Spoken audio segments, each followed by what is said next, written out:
recording. We are recording on Tuesday, March 28th, 2023 at 5:03 p.m. Eastern Time with Dr. Rainer Zitelmann, which is an awesome name. I think I did good enunciating that. And guys, as always, real quick, if you're watching on Rumble, click that little red button. You can support the podcast, get exclusive content for like a couple bucks a month, promo code Tommy.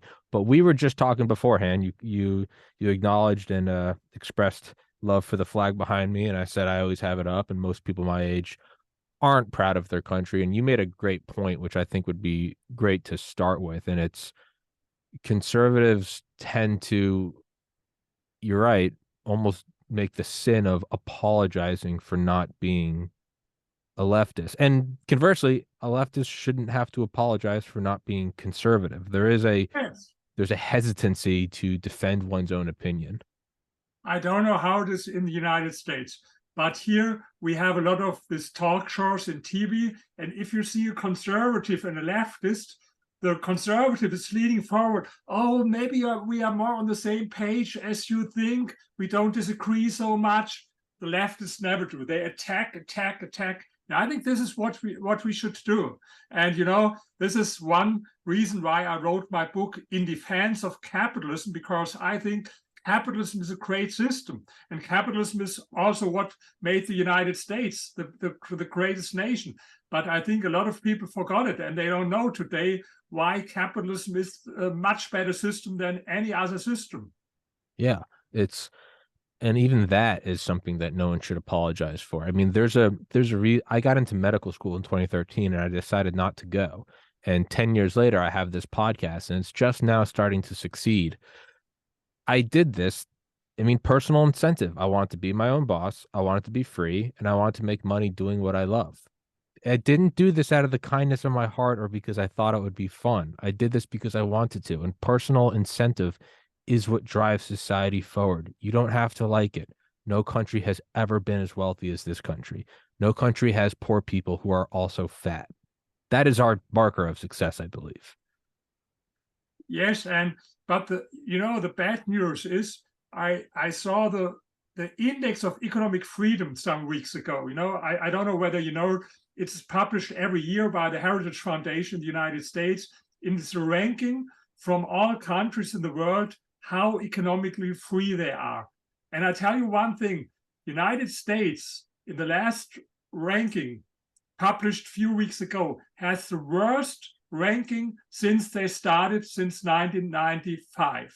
Wow. The worst ranking. And even today, 16 European countries are more economically free than the United States. What doesn't mean that Europe is economically free. On the contrary, in Europe, we go in a totally wrong direction to a planned economy. But even today, 16 European countries are more economically free than the United States, then you see there's something going in it, but I don't have to tell you, going in a totally wrong direction. In defense of capitalism, what are your thoughts on what is happening now with the banking system? What is the cause of this? Does this change your position on the defense of capitalism? Does it strengthen it? What are your 2 cents on this? I expected this question. Of course, it's a good question. And some years ago, in 2018, I wrote another book, The Power of Capitalism. And please allow me only to read very few sentences from this book. Yeah, go for it. Take all your time. I wrote there, misdiagnosing the causes of the financial crisis means that the proposed therapies are also wrong. The financial crisis was caused by excessively low interest rates, heavy-handed market interventions, and over-indebtedness. Are we seriously to believe that the right therapy involves even lower interest rates, stronger market interventions, and more debt?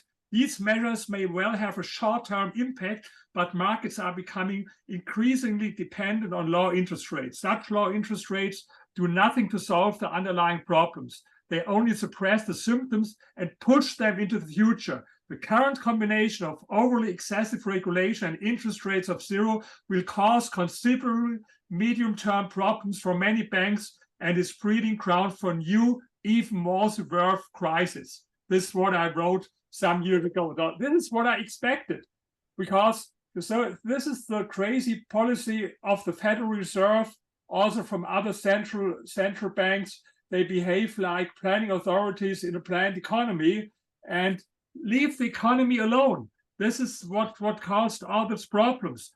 But of course, you know, the worst thing is, in the end, they, how do you say, in the end, they violate the principles of capitalism, and then in the end they blame capitalism. It's like the thief is shouting, "Stop the thief." That's a good point. Yeah. And which then begs the question, are you and I naive to point that out? And is that the very purpose of it? Is the thief saying stop the thief so the thief can get away?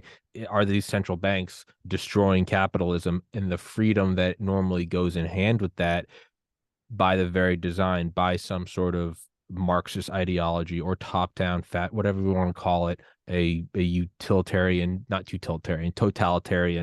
government control structure? Do they want to collapse the economy? Do they want to collapse democracy? Do they want central bank digital currencies? Do they want, you'll want a pandemic so you can introduce the vaccine passport? Are they doing problem reaction solution? I don't think there's a larger plan behind it, but I think it's a combination of ideology and absolutely incompetence from these politicians. And the real problem is what happens at universities, what happens in mainstream media. And I give you an example. I have lectures all over the world about this topic, defending capitalism. I have it in the United States. Thursday, I go back to Washington, Boston, and New York. I have some lectures. I have it in Asia and Europe, Latin America. And wherever I am, I ask the people one thing. Have you heard at school about Mao Zedong's so-called Great Leap Forward in China in the end of the 50s? 45 million people died as a result of the biggest socialist experiment in history. And wherever I speak, whether it's in Asia, whether it's in the United States, Europe, Latin America, whether I speak to 30 people, 300 or 3,000, there are only very few people raise their hand. They haven't heard something about it at school. They have heard a lot about the evils of capitalism, but not what happened in socialism. And this was the reason, in addition to this book, I produced a film. Everyone can Google it in the audience. It's Life Behind the Berlin Wall. Life Behind the Berlin Wall.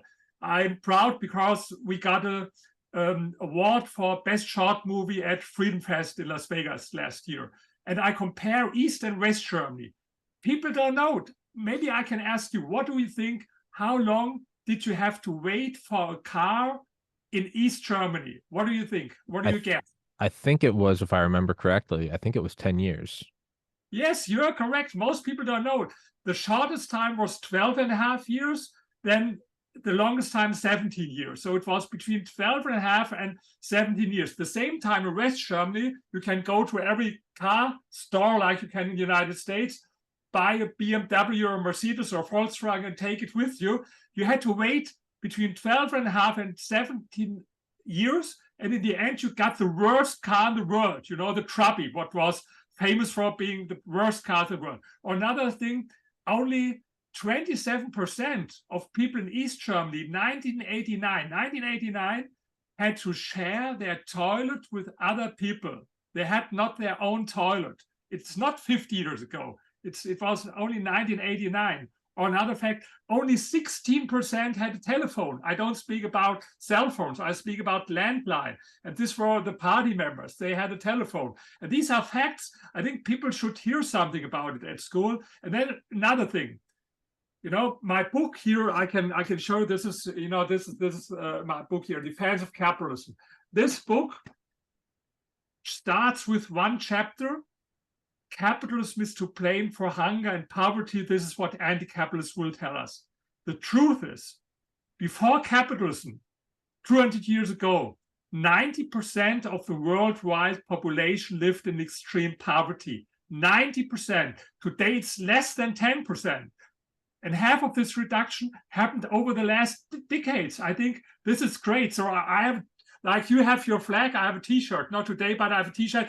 I love capitalism. So, and I don't defend, yes, capitalism is not so bad. No, it's really a great system because it's the best in the fight against poverty. And and so I have 10 chapters in my book to refute all these myths against capitalism, step by step. For example, one chapter is about inequality, the other chapter about environmental problems and climate change, another chapter about monopolies, and I didn't wrote it to convince anti-capitalists. I had another interview a few days ago, and someone asked me, "Do you believe you can convince some anti-capitalists?" I said, "No, I don't think so." And then he asked me, "So why do you write a book when you don't think that you can convince people?" I wrote it for people like you and people to listen to us who are pro-market economy, to provide with all the facts, with all the arguments that you need to win every discussion with anti-capitalists. And I can guarantee, if you read the book, you will win every single discussion because it's based on science. I'm a historian, sociologist. I have 2 PhDs. The book is with 900 footnotes, 360 books bibliography, but it's written in the same easy way. Like if you can understand me, in spite of my accent, what I'm saying, then you can understand the book. Everyone can understand it who can read USA Today, for example, or Medium. But you have so much facts in this book that you can win every discussion, whether it's about climate change, poverty, inequality, monopolies, whatever. I love your accent. Your accent's badass. Your accent's badass, man. I have people on. There's an Italian guy, Leo Zagami, who comes on here and he always apologizes for his accent, and I'm like, I love it. Don't, just like you shouldn't apologize for being conservative, or don't Yes. apologize for your accent, man. Your accent's awesome. Yes, here, I tell you one thing. Before I produced this film, Life Behind the Berlin Wall, people said, but you have this accent. I said, okay, Arnold Schwarzenegger, when he came to the United States, he had also a strange accent, maybe even more than me, but he was very successful. He became one of the best paid actors. And I'll tell you another thing.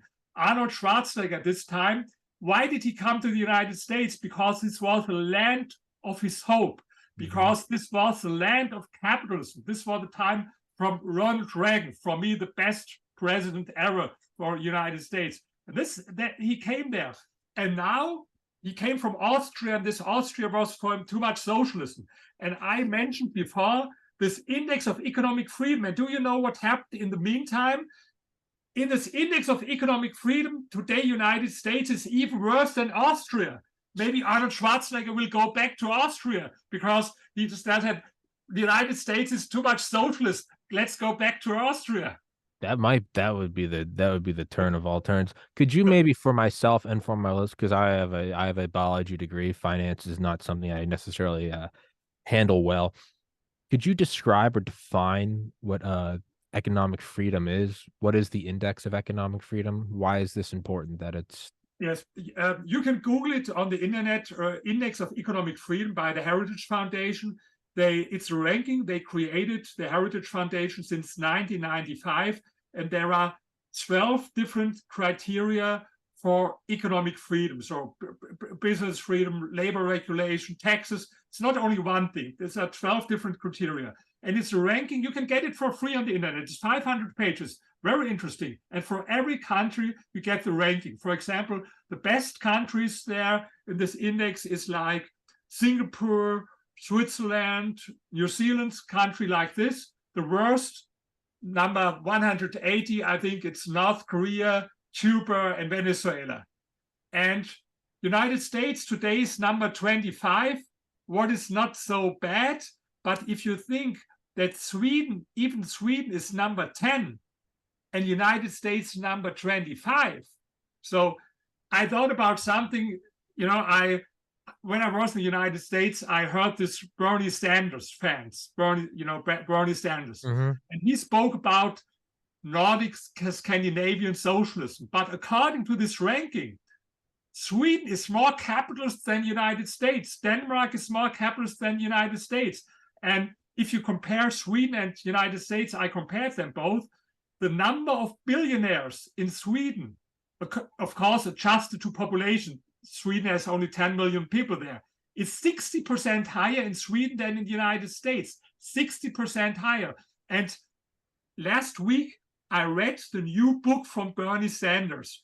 The book is It's Okay to Be Angry About Capitalism. This is his new book. And in this book, there's a chapter. The chapter is, we should abolish all billionaires. We should have 0 billionaires in the United States. But I'll tell you something, the only countries with 0 billionaires in the world, it's Cuba, it's North Korea, and the poorest African countries. So if Bernie Sanders says we want to have 0 billionaires, it means he want to make from United States either a socialist country, he says he's a socialist, or a country as the poorest African countries.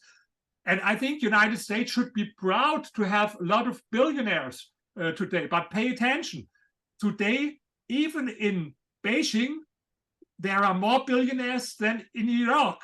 And it's almost the same number now, billionaires in China than in the United States. And I think you should be proud about that you have companies like Google, maybe, or Microsoft, or Amazon, that these people make a good job, and they for the consumers. And for me, capitalism is democracy, 100% democracy, because we as consumers, we decide every day who is rich, who is poor. If you use Google, you make Larry Page and Sergey Brin rich. If you order something with Amazon, you make Jeff Bezos rich. If you buy a Tesla, maybe you make Elon Musk rich. Or if you use Microsoft, you make Bill Gates richer. If you don't want it, don't buy it.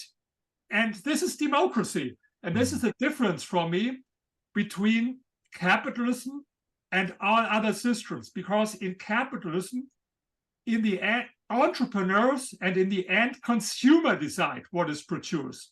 In a planned economy, politicians and government officials, they decide what is produced. And we go now in Europe, in the United States, exactly in this direction of a planned economy. Today, we had this European Parliament, they decided to forbid all combustion engines for cars. So that means politicians tell now the automotive industry what cars to produce. I think it will be a big disaster for Germany, because you know how important our automobile industry is for us, with Mercedes, BMW, and Volkswagen. And when now crazy politicians in Brussels, they decide what should be produced, you know what will be the outcome. And I think Joe Biden, with his Green New Deal, he does the same thing. So this is the reason why I think it's time to defend capitalism. What will we see that will continue to make it go forward? So again, right now we're seeing, and I know very little about it, and I understand very little about it, but when the banks begin to fall or collapse or domino, again, all things I barely understand, just full disclosure. In what light does this shine on capitalism? I know you said earlier that the central banks act in a non-capitalist way and then call foul with capitalism, so that's an important caveat. But what way, if the whole system goes down globally and it knocks down all different economies in the same way, I would imagine that's almost independent of a single economic ideology.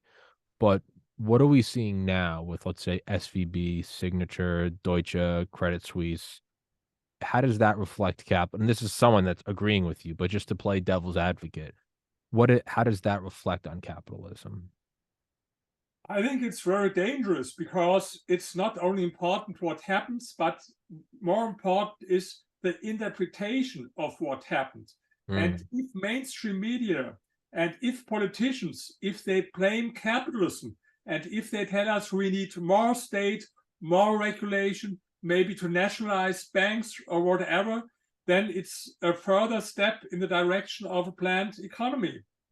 And this is anyway what happens in the last decades. We had a great time. This were the 80s. We had Ronald Reagan in the United States. We had Maggie Thatcher in the UK. We had even Deng Xiaoping in China, he made some good economic reforms. 1981, 88% of people in China lived in extreme poverty. This was the result of socialism, 88%. Then he started with private property pro-market reforms. Today, it's less than 1% who live in extreme poverty. But now in China, with this Xi Jinping, they go back in the wrong direction, more state. United States, they go in the direction more state. In Europe, more state. And the funny thing is, half year ago, I've been in Vietnam, and Vietnam, they call themselves socialist, and the ruling party, they call themselves communist. But they were also very poor in the 90s. It was the poorest country in the world. And then they were smart. They started with pro-market reforms, introduced private property. Today, it's amazing development there in Vietnam. They call themselves socialist, but I guarantee you it's harder to find a true Marxist in Vietnam than in the United States or in Europe. I was invited to university in Vietnam, and they had a workshop. And do you know where we were talking about? How can we improve the image of rich people? This was their topic. Can you imagine a workshop in a university, United States, No, about this topic? No. No. And in Europe, no. And No. they had the idea, how can we improve it? And they had this big slogan, rich people, rich country. This was their slogan. They call it communist, but they are not so. Yeah. It's crazy if you have to go to Vietnam to find true capitalists. That's wild. Yeah. No, you try to do that in America, you have a bunch of people with blue hair lighting the campus on fire. That is the reality is that is the case is more wealth. It raises everyone up. Again, I think you do have to look at total abject poverty percentages. You mentioned China. Xi Jinping, you say he's bringing it back towards a higher percentage of individuals under poverty. In the result, I don't know whether this will be happen, but what he does now, he goes in the direction of more state. And the success in China, I have a good friend, he's professor for economy on Beijing University, and he's an admirer of Milton Friedman and Hayek. He's so very, free market, and he's a professor at university. And he told me always, our success in China was not because of the state, but in spite of the state. And this is what people in the West don't understand. I've been in China several times, and what even now politicians in China don't understand. All that progress was only because introducing private property, more market. This was a way for their economic success. If they go back now to more state, this will be dangerous not only for China, but also for Germany, for example, because we depend totally on Chinese economy. We sell much more cars in China than in Germany, for example. So this is why I wrote this book, and it's published in 30 languages. I'm very proud of it. It's published in 30 languages, and I travel to each of these countries to speak to the people. Last year, I've been in 17 countries. This year, I will go to 30 countries. And here, I'm also very proud. I have a quote here now on this book from Steve Forbes. And he said, I quote, one of the most important books in decades defending capitalism. Adam Smith would have been impressed and proud. And I'm proud about this quote by Steve Forbes, yes? Steve Jobs? No, Steve Forbes. Oh, Forbes, sorry. No, Jobs not, he's dead, yes? Yeah. Yeah. No, I know. Yes. Yeah, no, and Steve Forbes, yes. that's still badass. Yeah, and for everybody listening, there is a link to the book in the description. You can go grab it. You said you went to 17 last year and you're gonna go to more this year. What's your kind of an aside? What's your favorite place to go lecture? The favorite place? It's different places. I told you I liked Vietnam. I like Poland. I like people in Poland because I was there last weekend, and we made a poll about the image of capitalism in different countries, and the most positive image of capitalism was in Poland from all countries. they know what socialism means. And I was this weekend there. It was a great experience. They called it the Capitalism Weekend. And I was there, as a speaker. I had the first big lecture. And there are hundreds of people who embrace capitalism. They know what socialism means there in Poland. I love it. But here, I tell you another result from our survey. I will even go to Nigeria. I've never been there in Africa, Nigeria. And we had this poll.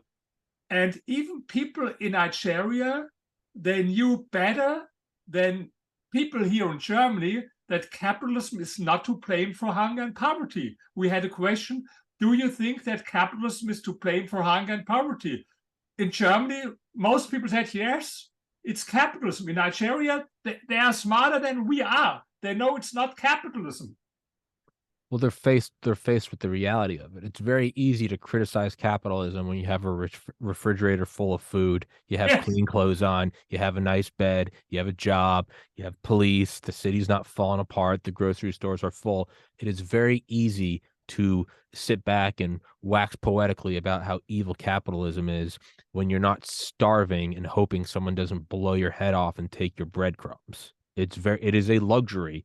One of the effects of capitalism is the luxury to criticize capitalism. Yes, and never someone went to jail because he criticized capitalism. You can criticize capitalism. You can do it. The mainstream media do it.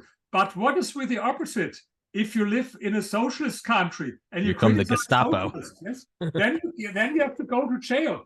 And in the end, it's easy. I ask people always, why do you think that people fled from East Germany to West Germany? 2.5 million people fled. This was the reason why they had to build the wall, because 2.5 million people went from East Germany, socialist, to capitalist West Germany.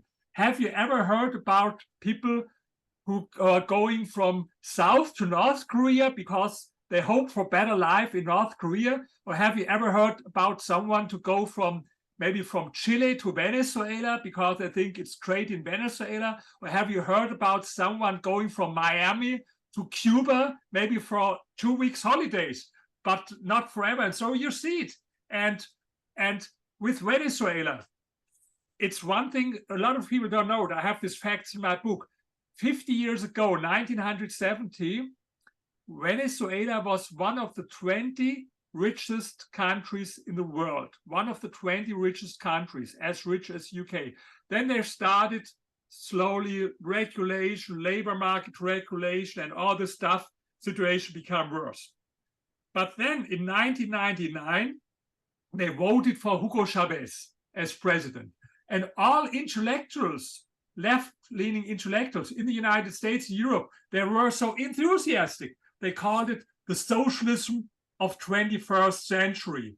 And even in Germany, we have a left-leaning party. They told us we should copy Venezuela, the economic system. You know what happened later? Inflation was 1 billion percent, 1 billion percent. 10% of people fled from Venezuela. Democracy was abolished, no freedom of press anymore, no democracy, no free elections. This is what happens. And you know now what is the trick from the socialist? When this happens, they tell us then always, oh no, this wasn't true socialism. Real. That wasn't real. True socialism. And this is what they do since 100 years, because there were 25 different socialist experiments in history. In Cuba, they did it in a different way than in Soviet Union. In China, in another way than in East Germany. In Albania, in another way than in Yugoslavia. They tried it 25 different times, and it failed time and again. And after it failed, they told, oh, sorry, this wasn't real socialism. Next time it will work. And I think this is crazy.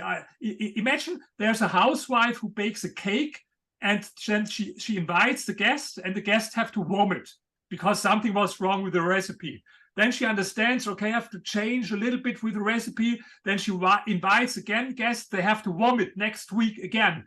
Then she invites guests, changes something with the recipe, guests vomit again. And then they get sick. And then this housewife does it 24 times. You will say, no, this is crazy. There's no housewife in the world crazy as this. But this is what socialists did, doing the same thing again and again and expecting different results.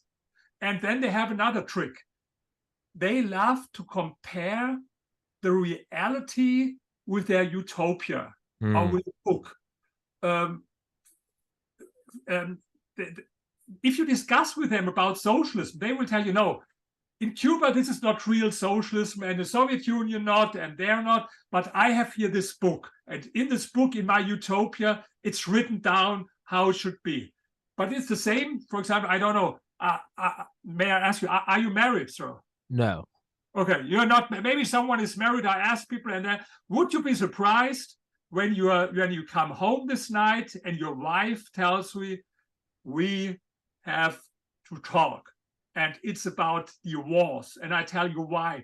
She started to read these romantic love novels where people laugh, they kiss every morning with breakfast, and it's perfect harmony. And then she compares your real life marriage with this book, and then she says, we have to be divorced because here is the book, this is how it should be. You would tell her, hey, what's going on? You're crazy. Compare our marriage piece with this of our friends. Then it's okay. And not with this book, but this is what socialists do.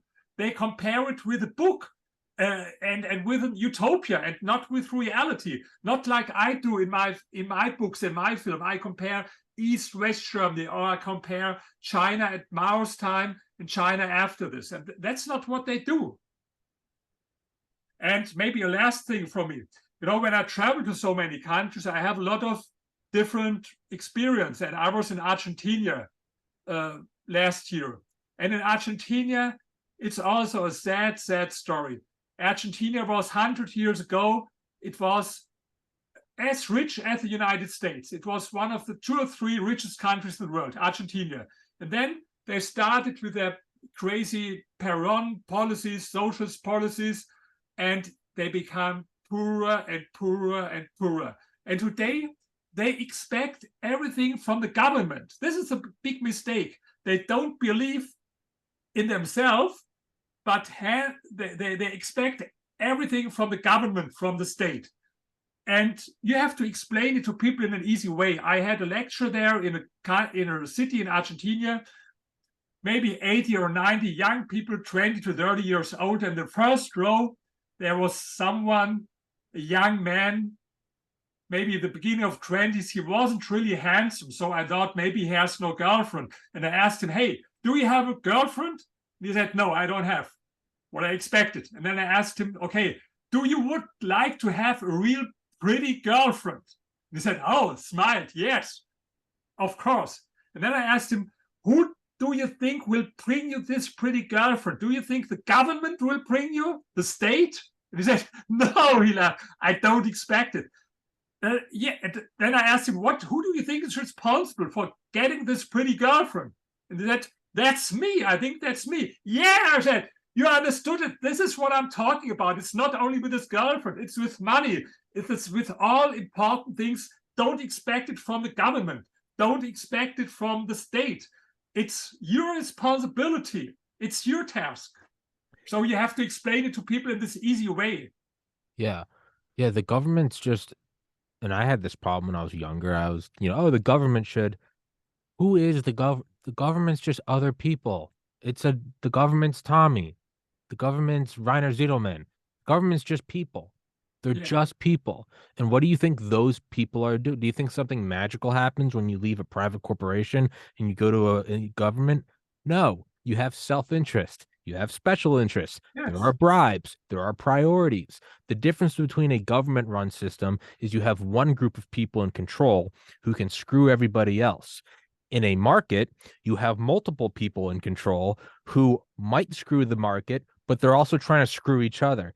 And you indirectly I benefit from Google and Apple hating each other because I get a better phone at a cheaper price. I benefit from GM and Tesla both hating each other and trying to win the market for the electric vehicle because I get a cheaper, better, faster vehicle. Humans are always going to develop into factions and try to screw over everybody else. You will never get rid of that hierarchy, that natural law. So I would rather be in the system that has multiple factions fighting each other, and I can benefit from the friction between them rather than a top-down control system where they just screw all y'all and have a monopoly on violence and money. That's my Absolutely, absolutely well explained. And if you speak about monopolies, I have one chapter about monopolies in my book, because this is another argument from anti-capitalists. They tell us capitalism leads to monopolies, like they mention Google or Amazon. These are not real monopolies, but let's admit that it's something like a monopoly, Google. But it's true, capitalism can lead to monopolies, but much more important, capitalism destroys the monopolies in the end. This happened time and again. I have some examples in my book. For example, there was 2007 a headline in European newspaper Guardian. The headline was, "Will MySpace ever lose its monopoly?" When I tell to young people, most of them, they are MySpace, haven't heard about it. Yes. Yeah. And 1 year later, 2008, there was the front page of Forbes magazine was Nokia, who will ever catch the cell phone king? Who has a Nokia? So, and then there was a Xerox at this time. Xerox, for photocopies, they had a market share in the United States of 95%. I think today it's 2%. Or there was, maybe you remember, Kodak cameras. 85% on the camera market, and I think 80% on the film market. Later they got bankrupt. Why? Because of competition. The only monopoly that is really dangerous is the state monopoly. And this is what I don't understand sometimes with socialists. In one moment, you discuss about monopolies, and they explain you how dangerous is the monopoly, capitalism leads to monopoly. Half hour later, you discuss with them about the economy, and then they are for nationalization of banks, for example. But this is the ultimate of monopoly. How can you be against monopoly and pro-socialism? Because socialism is 100% monopoly, the monopoly by the state, and this is the monopoly where it's hardest to get rid of. It is the ultimate monopoly. Yes. And instead of an economic monopoly where they can control prices and set prices, and then you have to wait till another company comes in and throws its elbows and disrupts the market, when there is a state monopoly, if there's competition, you break down the door with the secret police and you shoot them all in the head. That's what state monopoly is. There is no getting out of it. As Orwell said, it is a boot on the face of a human forever. That's what it is. And now, does it mean that having multiple monopolies battling each other, is that the best idea? Is that the best thing that could ever happen? No, but it's reality. And as you said, comparing something to a book, yes, ideally, we would all hold hands. There would be no borders. We wouldn't have to lock our doors. We would have no cancer. We'd all have food and water, and we'd run around in the fields with the animals. Yes, in a heaven idealistic utopia, that's what would be. I would also never age. My parents wouldn't get older, and I would still have my childhood dog. Everyday sunshine. Yes, no rain. That's not the case, and it sucks. And I wish it was, but it's not the case. So you can't look at what things should be. You have to look at what they are. That doesn't mean that we can't always be striving to. I hope in 200 years there's something even better than capitalism. Sure. But you have to look at what we have now. You can't use that romantic novel and say, why don't we have this? No one has that. That's not reality. You have to look at what we have, and you have to look at history and look at what has happened. And when one ideology comes to power on a different continent, in a different country, amongst a different race of people over different decades, and the end result is always the same, millions and millions dead, that is a pattern that you cannot ignore. Yet they want to ignore it time and time again. There is no other word for it other than irrational. It is detachment from reality. Absolutely. It's like in my book, I call anti-capitalism, it's a political religion. And this is the problem why it's hard I have the facts. So there's in this book you find a lot of facts, but this anti-capitalism is based not in facts, it's based in emotions. So this is a problem, and this is the reason why, for example, I produced this film, Life Behind the Berlin Wall, because in a film it's a little bit easier, to deal with some emotion as well, because this is where left people are very good. I think we should learn in a way from socialists, because they are better in marketing, they are better in PR than we are. They have such a crazy idea and they sell it. They sell this crazy idea as human, and they position capitalism as inhuman, but it's the other way around. And so I think, I was some weeks ago, I was in Greece, and there were protesters, communists, left-wing extremists on the street. And I was there on my balcony of the hotel with my girlfriend, and we watched there the demonstration, and they had very beautiful songs. So I didn't understand it because I don't know the language, but it was very emotional songs. And then I said to my girlfriend, you see, there's a problem. I have the facts, they have the emotions. They have the emotions. We should learn something from them. The same as we started our discussion, to be proud, to be pro-capitalist, or to be pro-United States patriotic with your flag, and not, I know it's a nation where we've done so many bad things. Of course, every nation has done bad things in history and so, and of course, also United States. But why is that so many people want to go to the United States and no one want to go to North Korea, for example? Because it's so bad. They call United States like every sexist, racist, and whatever. But if it is so terrible, why people from all over the world want to go to the United States when it's such a terrible country? Why is that? Well, that is, and therein lies the true reality of facts versus emotion, of speaking versus action. It's what is everyone can criticize Walmart. Walmart's bad. They're driving out tiny businesses. But when you're in college and you don't have a lot of money, where are you going to go? You're going to Walmart to get the cheap noodles. And that is your actions. You can stand around all day and say Walmart's bad. You're going to Walmart to get the cheap thing. That is reality. We can all sit. By the way, Walmart is a perfect example. I read the autobiography from Sam Walton, the founder of Walmart, a great book.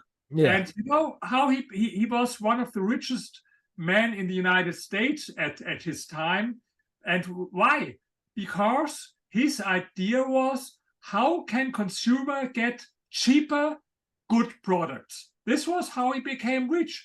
This is the way how you become rich in capitalism. You do something good for other people. It's not about greed or something like this.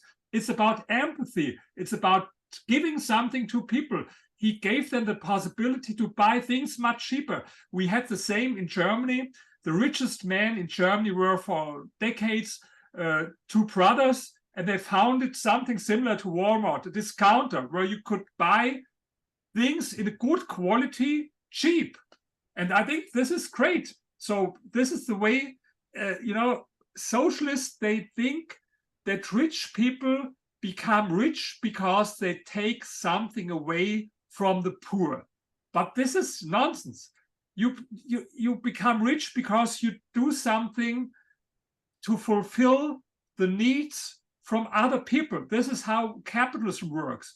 And this, I have it in my book, something about it, that anti-capitalists, they believe in zero-sum thinking. With zero-sum thinking, I mean they believe that if someone becomes rich, it's only because he took away from the poor.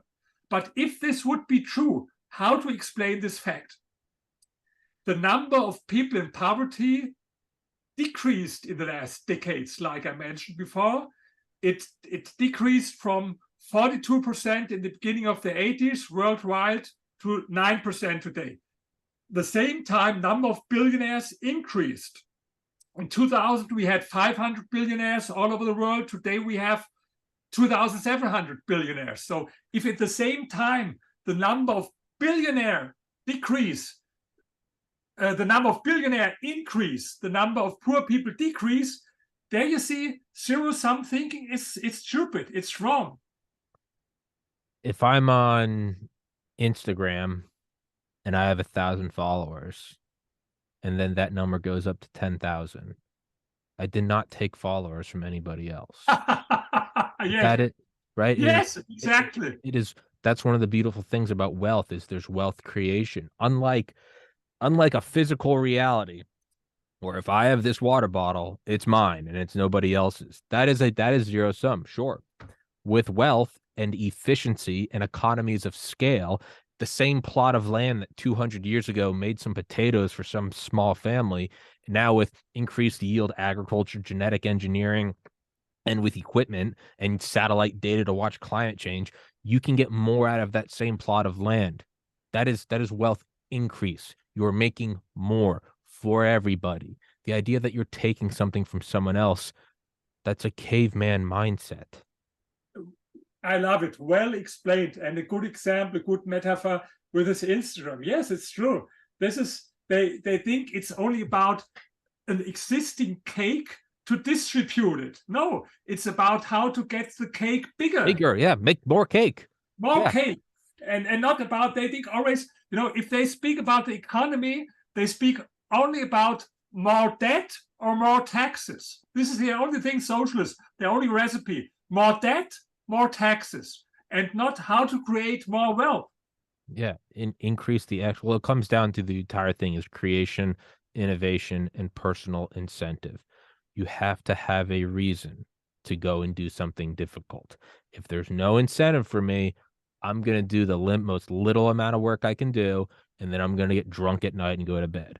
If I have the opportunity, if this podcast succeeds and I can do whatever I want, that's what's gonna make me take the risk to go do something crazy like starting my own podcast where I'm the only employee. Risk is what makes it worth it. You go out and explore and you bring back the knowledge for everybody else. You don't go do it because out of the goodness of your heart, you take risk and do it. And it increases the size of the cake. Ultimately, I do think it comes down to it's self-reliance at its very fundamental core. It's like what you talked about with the girlfriend. Do you think the government's going to provide it? It is self-reliance or learned helplessness. It is, I can't do anything.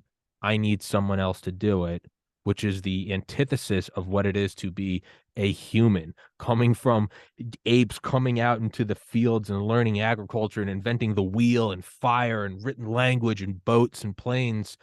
It has been an uphill slog for 10,000 years, from pyramids to 747s.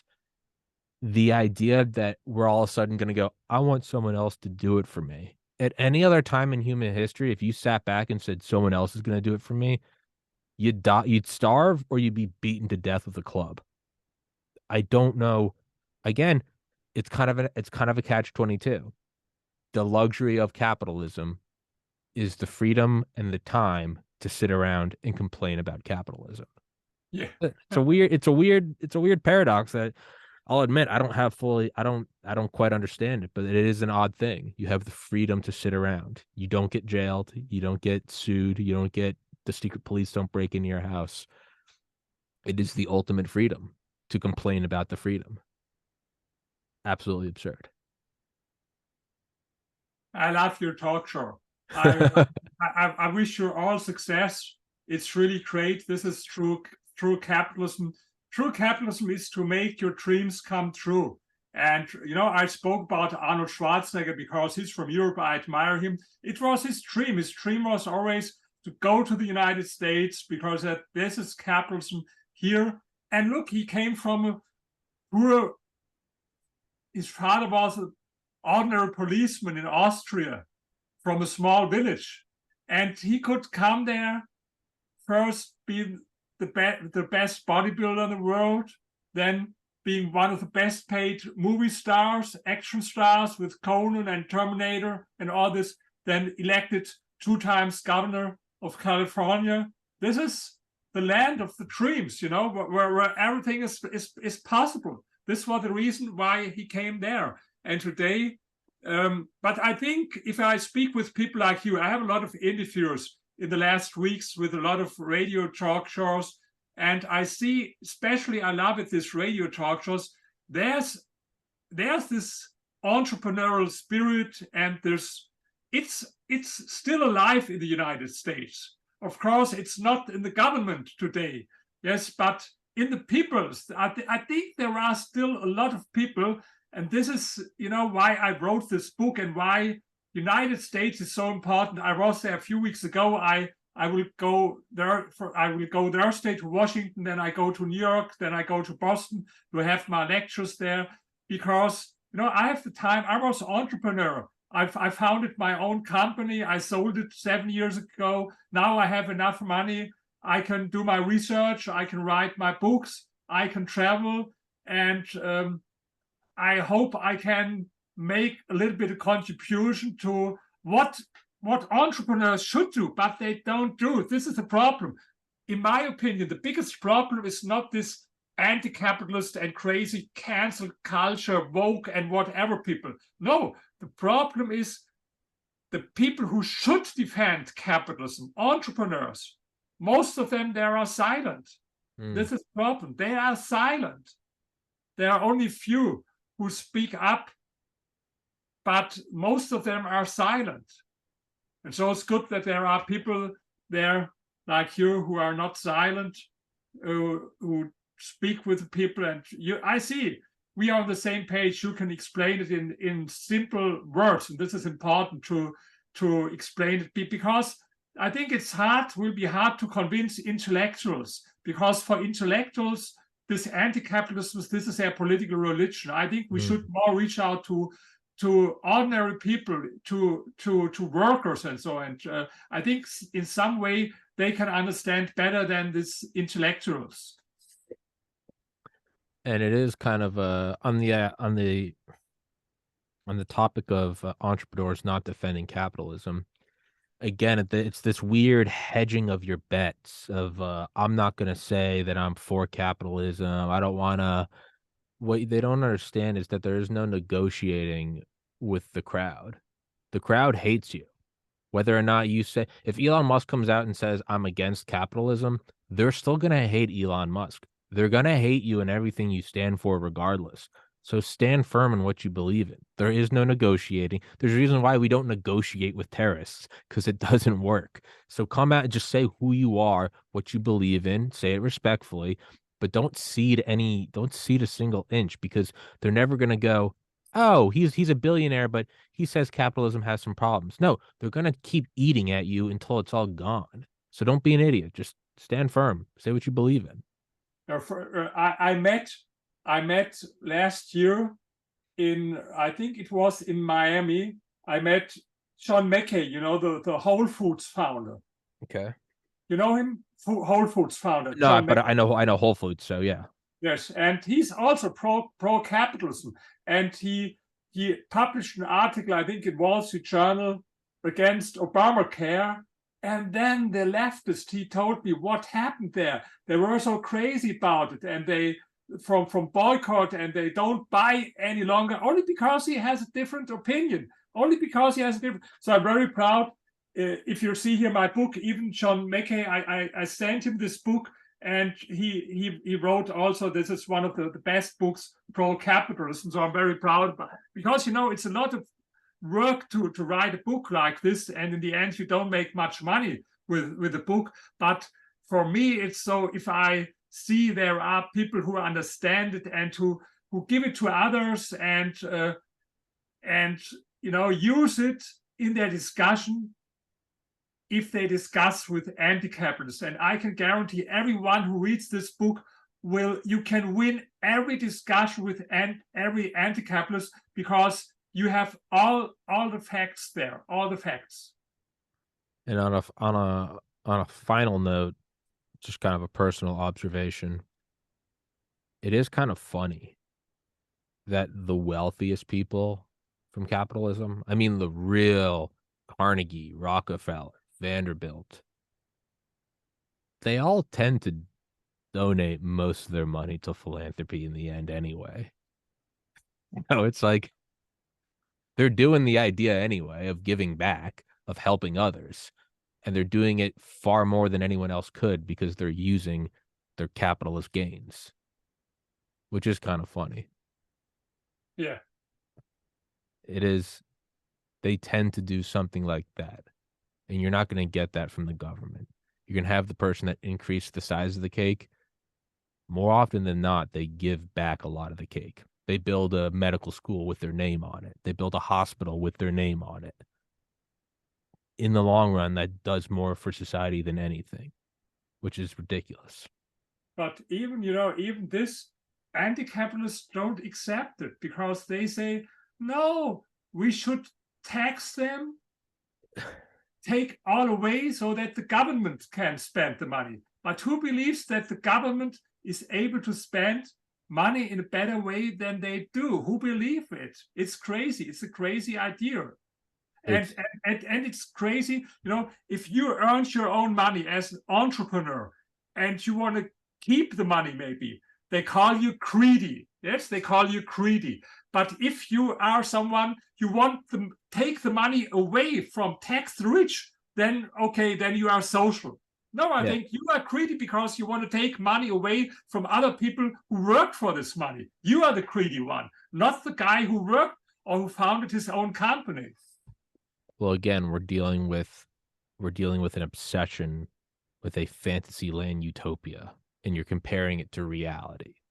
You're saying it should be this, that, and the other thing. You're comparing it to the reality, the physical reality we find ourselves in. So you're never going to make peace with them. It is an irrational pursuit. It is trying to discuss the importance of balancing a budget with a 6-month-old. It doesn't. They're gonna cry, shit, and go to sleep. It doesn't matter. They're not gonna accept the idea. I think you just need to understand with who you're arguing, and then move forward from there. I don't try to understand it. I don't try to understand their upside down world of taking wealth from others is selfless, but keeping your own wealth is greedy. I don't try to understand it. I just go along my life and just, all right, no one's going to build this podcast for me. I'm going to do it on my own. I don't care. Great. I wish you success. Thank you, sir. What's the time now? Yeah, no, we're gonna wrap it up. We're coming up. Where are you now? I'm on the East Coast. I'm in Portland, Maine. So it's 6 p.m. right now. No, I'm in Berlin, and now it's exactly midnight here. Oh, wow. I was going to say, well, we landed on the nose at the end of the hour. So I say we wrap this one up. But it's great. I loved it. Please send me the link, the audio, then I can share it with people here in Europe, because I liked it very much, this conversation. I like to share it. Please send me the link. Yes, sir. I will. I'll email it to you right now. And thank you so much for coming on here. I'd love to talk with you again. You're a cool dude. You got a cool accent. And Dr. Rainer Zitelmann. It's so much cooler than Tommy Carrigan. But your book, In Defense of Capitalism, that link is in the description. Guys, go check it out. Support the good guy. And I'll send you the link, and I would love to have you on here again sometime. Great. Absolutely. Thank you, sir. Have a great day. You as well, sir. Thank you so much.